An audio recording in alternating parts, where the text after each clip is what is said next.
50 ஆண்டுகளுக்கு மேலாக மக்கள் குடியிருந்து வரும் நூற்றுக்கணக்கான வீடுகளுக்கு பட்டா மறுக்கப்பட்டு வருகிறது.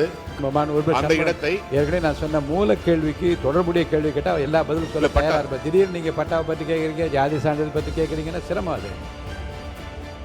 எனது மொடக்குறிச்சி தொகுதிக்குட்பட்ட பகுதிகளில் 50 ஆண்டுகளுக்கு மேலாக மக்கள் குடியிருந்து வரும் நூற்றுக்கணக்கான வீடுகளுக்கு பட்டா மறுக்கப்பட்டு வருகிறது. காரணம், அது ஓடை புறம்போக்கு அல்லது நீர்நிலை புறம்போக்கு என்று வகைப்படுத்தப்பட்டிருக்கின்றது. ஆனால் நேச்சரில் அந்த இடம் நீர்நிலைக்கும் ஓடைக்கும் வெகு தொலைவில் மேடான பகுதியில் அமைந்திருக்கக்கூடிய பகுதியாக இருக்கின்றது. நிறைய இடங்களில் அந்த இடத்தை ஏற்கனவே நான் சொன்ன மூல கேள்விக்கு தொடர்புடைய கேள்வி கேட்டா எல்லா பதிலும் சொல்ல தயாரா இருப்பேன். திடீர்னு நீங்க பட்டாவை பத்தி கேட்கறீங்க, ஜாதி சான்றிதழ் பத்தி கேட்கறீங்கன்னா சிரமம் அது. பட்டா பற்றி மட்டும் கேட்கிறேன். பட்டா மட்டும் அந்த நில வகைப்பாடை மாற்றி ஒரு மறு ஆய்வு செய்து நில வகைப்பாடை மாற்றி அவர்களுக்கு பட்டா வழங்க வழிவகை செய்யப்படுமா?